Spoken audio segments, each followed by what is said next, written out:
Hi, my name is Beth Hiley here from Board Game Geek TV. I'm sitting down with Andre Shiloh of Voodoo Games, and you brought us Karnivore Koala. That's right, yeah. Like the title says, Karnivore Koala is like a game about koalas who eat meat. I've seen this one terrifying picture of a koala who's drenched, and it's one of the most scary things I've ever seen. So I feel like this is the game to go with that picture. Yeah, might be. Yeah, basically the game is about every player. You can play it with 2 to 6 players, and each player controls like a tribe of koalas, and the tribe is led by a king, by a koala king, and you can see them on the red cards. Maybe I can show you. There are 6 different kings that you can basically take to play. They are randomly being drawn out to the players, and then every player has its king, and during the game you take the blue cards, which are the koala cards, and together with the blue cards you are trying to build your tribe. And what your tribe is trying to do, they are trying to hunt for the green cards, which are mutant animals.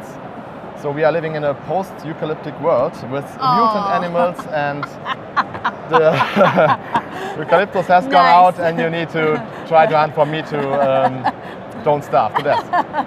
So you have all these kinds. There are 18 different kind of animals that you can hunt.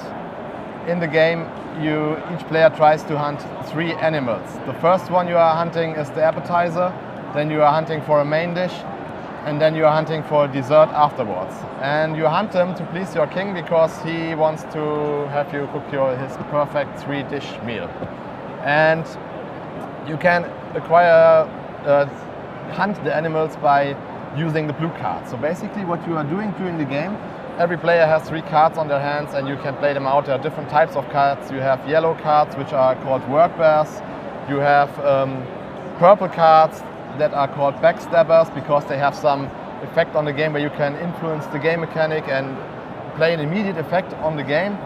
Then you have red cards, which are called hunt bears. They provide spears and they help you to hunt the animals. And then you have blue cards, which are village bears, and they have overall supporting effects that let you basically draw new cards, switch the dice result to a different dice result, and stuff like that. So in your tribe, normally how it looks like, you have your king and you place cards next to him, building up your tribe. So in the end, there can be a maximum of 7 additional cards in addition to your king, building up your tribe. And then you have all these dice, and at the beginning of your turn you are rolling them, and you can use the dice results to trigger the effects of your cards. I see. So as you can see, there are different symbols in the lower corner, and you can activate this effect. This one gives you a spear. You can activate it with the dice.